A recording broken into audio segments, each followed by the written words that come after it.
con esa pregunta que uno se hace sin el otro, ya uno está obteniendo mucha ganancia. Porque es que este es un trabajo en donde uno busca la libertad a la larga. Este es un tema que no lo he abordado acá. Pero de fondo, la verdadera libertad está es a partir del autoconocimiento, como yo lo entiendo acá. Si uno revisa la literatura de libertad, hay mucho autor que ha ido en esa línea, ¿no? El mismo Skinner, con todo lo que se habló de su mecanicismo y lo demás, definía libertad como la capacidad de conocer las circunstancias de refuerzos, las circunstancias, las contingencias del ambiente que lo afectan a uno, el conocerlas para poder manejarlas. Mire ese concepto interesante de libertad. Aquí es un poco lo mismo, ¿no? Es tratar de conocer cómo es uno, no de allá afuera solamente, como lo plantea Skinner, sino más bien en el sentido de Freud, si queremos buscar autores, más bien en ese sentido de volver consciente de lo que uno tiene allá adentro, aun cuando nos lleve toda una vida. Incluso para concretarlo, si yo me gasto 60 años de vida, 70 años de vida para reconocer el 5% de lo que yo soy, con eso debo darme por bien servido, aun cuando lo haya hecho solo, que no haber hecho introspección en toda mi vida y al final decir, yo fui un zombie.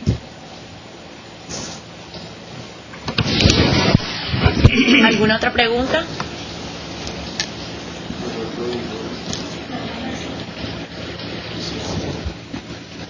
Damos la palabra entonces. Muchas gracias. Gracias a ustedes. Damos la palabra entonces al auditorio de la Universidad Cook.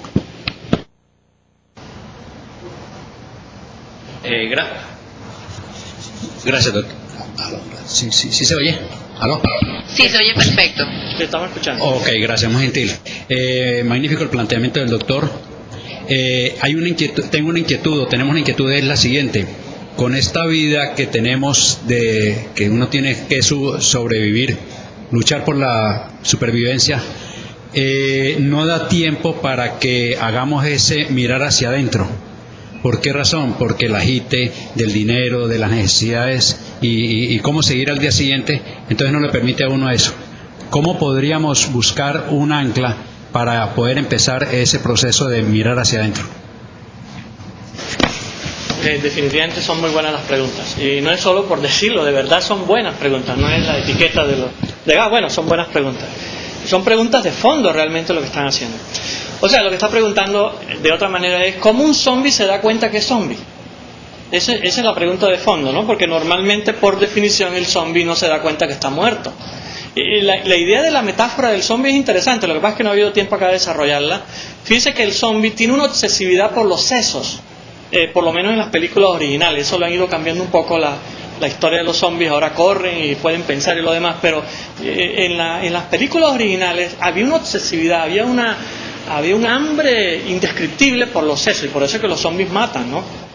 Aquí quítale seso y ponle mundo material, dinero, prestigio, reconocimiento, poder, el mundo material, y entonces por eso es que somos zombies. Vamos por el mundo ciego, sin darnos cuenta, muertos de la vida misma, porque aquí a la larga el que ha vivido toda una vida buscando los bienes materiales y solamente eso, y por favor, no estamos diciendo ahora que vamos a regalar lo que tenemos, por favor, no vamos a malinterpretar el asunto.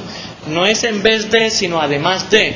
Qué bueno que yo tenga 5.000 millones en el banco, y en dólares incluso, y pueda hacer introspecciones. Eso no es regalar a los $5.000. Quien haga eso es un tonto. Puede ser de pronto muy condescendiente, solidario y lo demás, pero no es regalar los 5.000 millones que tiene. Esa no es la idea. Ahora que si yo puedo tener unos zapatos que a mí me gustan, ahora no los puedo tener porque estoy haciendo introspección. Siempre que yo entienda que eso es mi sentir, ese es lo que yo siento, ese es mi gusto, que si yo no uso esos zapatos que yo quería comprar al día siguiente, entonces ahora me siento mal porque no los compré. Algo anda mal en esa introspección. Ese es el mundo que usted está describiendo. O sea, ¿cómo hacer para buscar esa ancla que está muy bien descrita? O sea, ¿cuál es el punto de agarre que uno pueda tener? Y la pregunta es complicada porque aquí juega mucho la estructura del mundo, el mundo político como está organizado, ¿no? Y más con la globalización. Ahora el mundo cambió toda su forma. Ahora ya no, antes eran los buenos y los malos, ahora son los buenos y los terroristas, ¿no? Como llaman ahora. O sea, y sin reconocer que a la larga quiénes son los buenos y quiénes son los malos. A la larga es difícil saber eso. Y entonces el ajetreo de la compra de cosas y la globalización y la tecnología que nos invade, y entonces si uno no compra se siente mal. Entonces es muy complicado. Desde niño la televisión bombardeándonos, los libros bombardeándonos, diciéndonos que hay que luchar, que hay que ser alguien en la vida. Yo pienso que un ancla es las metas, para concretar la pregunta. en este enrollo de cosas, ¿cuál sería una pregunta central, una pregunta importante, una pregunta que me permita como que el barco no ande ya a la loca, sino anclarme en un punto? Esa pregunta es, ¿cuáles son las metas que yo tengo en mi vida? Porque si yo tengo como meta ser ministro a los 18 años, o para no exagerar, a los 25 años, a lo mejor sus metas son muy desbordantes. Si usted quiere tener esos 5.000 millones a los 30 años, a lo mejor es muy desbordante. Mucha gente que yo he visto que es infeliz, mucha gente que le da infarto a los 50 años cuando no debería darle infarto, simplemente ocurre porque se ponen metas que están más allá de lo razonable. Tampoco estoy diciendo ahora que no hay que tener metas, por favor. Si uno se puede poner como metas tener un doctorado, qué bueno. Si uno puede ponerse como meta cambiar de carro cada 5 años, qué bueno. Siempre que uno pueda monitorearse de que ese cambio no implique una infelicidad. Un termómetro de este cuento es, pregúntate si eso te hace infeliz, o cuánto tiene que gastar tu vida, cuál es el costo que tú tienes que pagar por eso que tú quieres ganar. Y ahí es donde está el ancla que usted dice, hay gente que no se da cuenta, y entonces yo lo he visto, no solamente me lo han contado ni lo he leído, los he visto de personas que cambian de carro cada 2 años, pero tienen 3 o 4 infartos, pequeños infartos, y prefieren cambiar de carro cada 2 años. Yo me acuerdo de un político que me consultaba eso, ¿no? Ya él tenía un preinfarto, pero él quería lanzarse a algo que quería lanzarse, y yo simplemente desde mi óptica psicológica le recomendé que no lo hiciera. Sin embargo, la persona lo hizo, porque no tiene un ancla de preguntarse cuál es la meta. Las metas tienen que ser realistas, las metas tienen que ser acorde a lo que uno es, a sus limitaciones y a sus potencialidades. Y tiene que uno ir monitoreándoselas permanentemente, porque es como un viaje que uno puede ir muy rápido o puede ir muy lento. Si vas muy lento puedes acelerar, si vas muy rápido puedes desacelerar. Pero siempre es que uno tiene que ser inteligente en la vida. Y yo estoy de acuerdo con el concepto de Wayne Dyer de que inteligente no es el que resuelve problemas, ni tampoco inteligente es el que se adapta, me parece a mí, como decía Piaget tal vez, sino a mí me parece que inteligente es el que tiene la capacidad de ser feliz. Y la capacidad de ser feliz está en relación a esa ancla que usted señala, a esa capacidad que uno tiene de mirarse a uno mismo y decir, ¿qué es lo que tú quieres en la vida? Morirte tempranito, aun cuando estés lleno de dinero, separarte de tu esposa porque tú no la atiendes, o el esposo, porque también ocurre lo contrario, ¿no? O los hijos para ti son desconocidos porque simplemente tú andas por el mundo como un loco produciendo dinero, haciendo adicto al negocio, adicto al trabajo. Entonces, yo diría, para tu pregunta es, ¿cuál es mi meta en la vida? Y con base en eso revisar si las metas son razonables o no, si las metas son trascendentales o no, si las metas son aceptables o no para tu nivel de vida que tú mismo escojas. Porque el problema aquí es que cada quien se traslada sus metas para uno mismo. Y normalmente uno no puede trasladar una meta para el uno y para el otro. Porque ciertamente hay gente más capaz que otro. Y hay gente que en menos tiempo puede producir lo que el otro hace en 10 o 20 años. No es fácil responder la pregunta.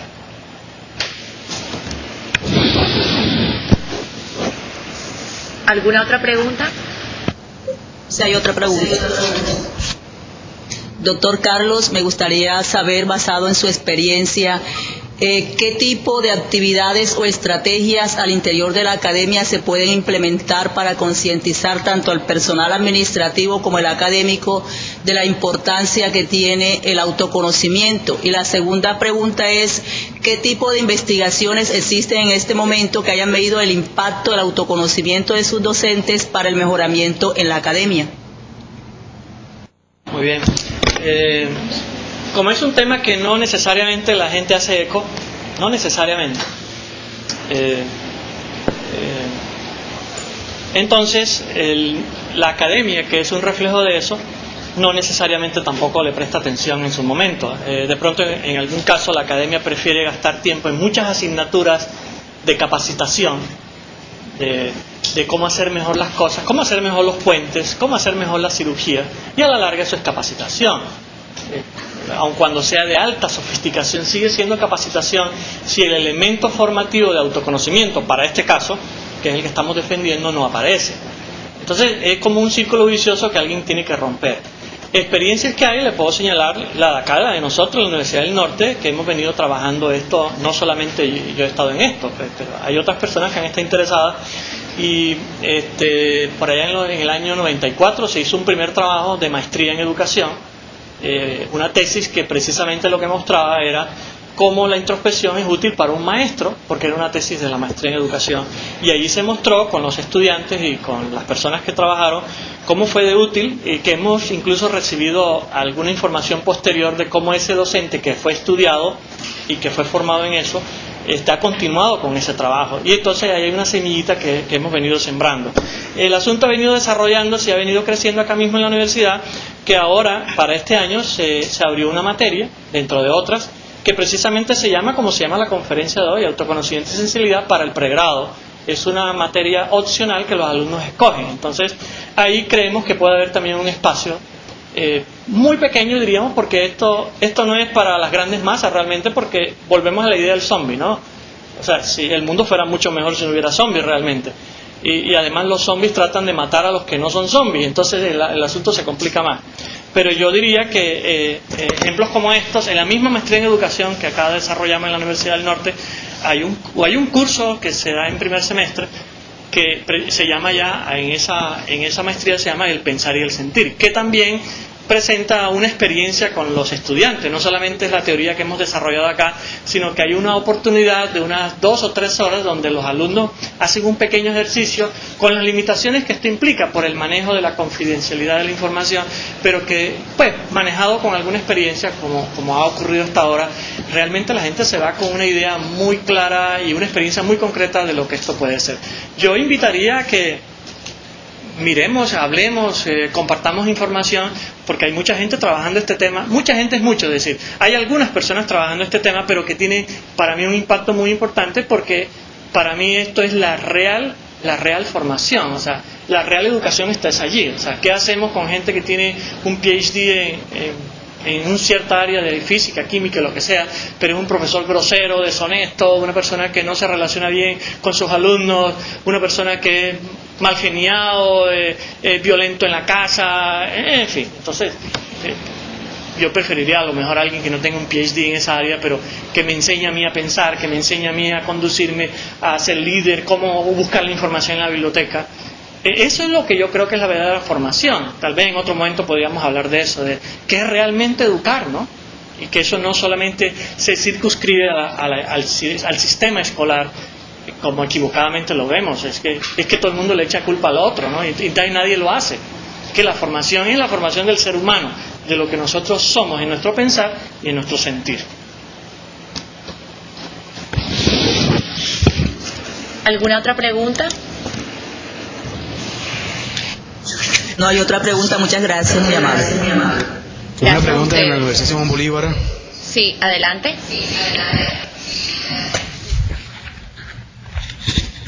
Buenos días. Buenos días, mi nombre es María Auxiliadora, estoy en 3er semestre y la verdad tengo 2 dudas. Más que preguntas, son dudas. En cuanto a qué relación o diferencia yo puedo sacar entre autorreflexión e introspección, porque la verdad no la encuentro. Y la segunda, como todo método terapéutico tiene sus pros y sus contras. La introspección, ¿qué es pro y qué es contra tengo? Los pros ya lo sé, pero los contras no. ¿Sería tan amable explicarme eso? Bien, sobre lo primero, la autorreflexión, porque hace eco. Autorreflexión implicaría en que el instrumento de conocimiento que la persona que está usando en ese momento está haciendo énfasis en el pensar. Por eso uno hace una reflexión filosófica o una autorreflexión filosófica de cómo argumentar una idea. Y entonces la autorreflexión se circunscribiría con el énfasis del pensar. Mientras que la introspección, el énfasis que se está marcando es más por el lado del sentir. Mire que estoy diciendo el énfasis porque son inseparables estos procesos. Son inseparables pero discriminables. De manera que si yo me pregunto cómo resuelvo la inflación en el país y me pongo a pensar sobre ella, yo estoy haciendo una autorreflexión o una reflexión. Pero si yo digo, ¿cómo puedo lograr que la próxima vez no sea tan grosero como lo fui la vez pasada? Ahí estoy haciendo una introspección. Una introspección no se llamaría autointrospección, porque la introspección, como ya vimos en el latín, implica que es uno mismo. Entonces sería como un subir para arriba, como un pleonasmo, sería una introspección como tal. En cuanto a lo segundo, todo lo que hemos visto es lo positivo, realmente era como la donde íbamos a matizar más. Tiene unas cosas